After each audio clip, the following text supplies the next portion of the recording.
উপস্থিত রয়েছেন তাদেরকে আমি আন্তরিকভাবে শুভেচ্ছা জানাই।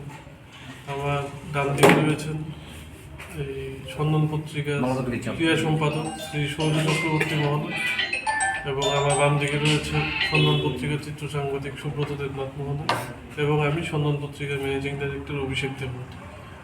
আমরা আজকে 14তম বুদ্ধগুপ্ত মিডিয়া মেমোরিয়াল ক্রিকেট টুর্নামেন্টের ব্যাপারে আমরা সাংবাদিক সম্মেলন করছি। সেখানে আমি সংক্ষেপে কিছু বলে এরপর টেকনিক্যাল বিষয়ে আমাদের স্পোর্টস এডিটর যিনি রয়েছেন সৌর্য চক্রবর্তী মহোদয় উনি বিস্তারিত হবেন।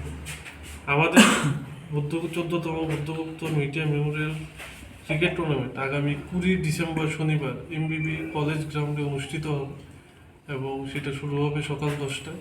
এবং সেখানে অতিথি হিসাবে থাকবেন সন্ধান পত্রিকা এবং সন্ধান টিভির কর্ণধার শ্রী সুবল কুমার দে, থাকবেন আগরতলা প্রেস ক্লাবের সভাপতি এবং হেডলাইন্স ত্রিপুরার কর্ণধার শ্রী প্রণব সরকার মহোদয়, থাকবেন ত্রিপুরা গ্রামীণ ব্যাংকের চেয়ারম্যান, থাকবেন বিশিষ্ট ডাক্তার রণবীজা, থাকবেন রেজিস্ট্রার এমবিবি ইউনিভার্সিটির সুমন্ত চক্রবর্তী, থাকবেন স্কুল অফ সায়েন্সের প্রিন্সিপাল তাছাড়াও আমরা শুরুতেই মহিলা সাংবাদিকদের নিয়ে 2টি দল নিয়ে আমরা একটি বিনোদনমূলক একটি প্রীতি ক্রিকেট ম্যাচ দিয়ে শুরু করব।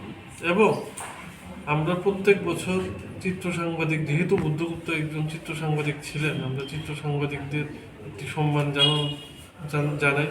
তো এই বছর আমরা 3 জনকে বাছাই করেছি। এর মধ্যে রয়েছেন 3 জনের নাম রয়েছেন শ্রী রমাকান্ত দে, রয়েছেন শ্রী রঞ্জন রায় এবং শ্রী অরিন্দম দে। এই 3 চিত্র সাংবাদিককে এবছর আমরা সম্বর্ধনা জানাই। পাশাপাশি এই টুর্নামেন্টকে সাফল্য করার জন্য যেসব সংস্থারা হাত বাড়িয়ে দিয়েছেন তার মধ্যে রয়েছেন ত্রিপুরা গ্রামীণ bank, woodland hospital Kolkata, blue star, Balaji health care.